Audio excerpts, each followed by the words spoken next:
Muscat, capitale du sultanat d'Oman. 17 février 2018, fin du Tour d'Arabie.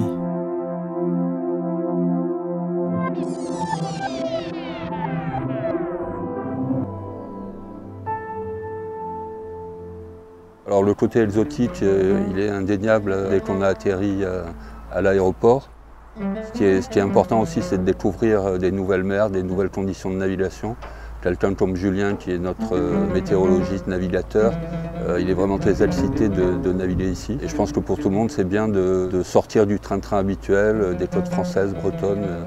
Voilà, ça permet d'avoir une certaine ouverture d'esprit.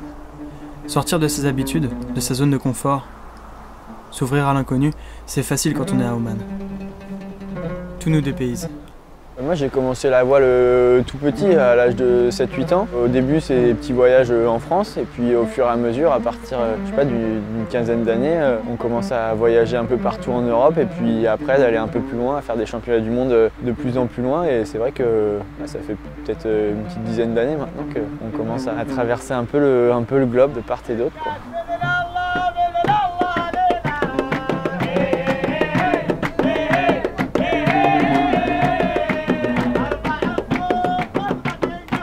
On a des paysages qu'on voit nulle part ailleurs. C'est la première fois qu'on se retrouve un peu à avoir des dunes de sable, croiser des chameaux.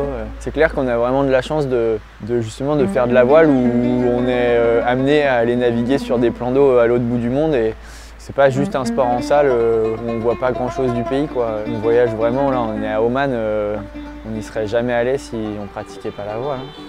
Sur des épreuves aussi longues, c'est la régularité qui paye si on veut accrocher la meilleure place au général. Ça commence par monter le bateau, puis se briefer, s'entraîner, courir, débriefer, démonter et recommencer. La rigueur, elle se construit à chaque étape de la journée. À chaque préparation, à chaque analyse. Sur un tour, la rigueur prend source en chacune des tâches quotidiennes.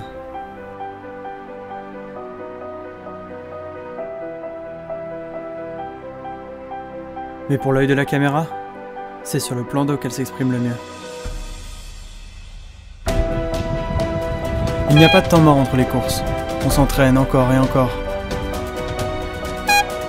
On observe, on décompose, on examine. Et on recommence.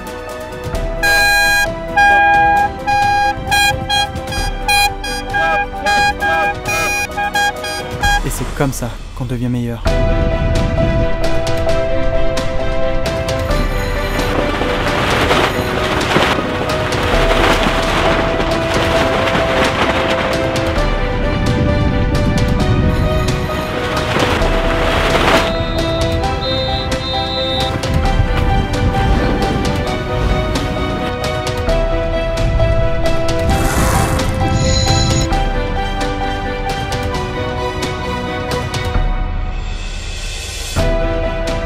En mer d'Arabie, les conditions peuvent changer rapidement.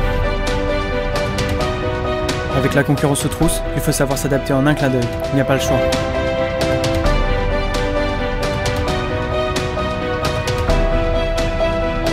Chaque membre de l'équipage le sait et en a montré la capacité.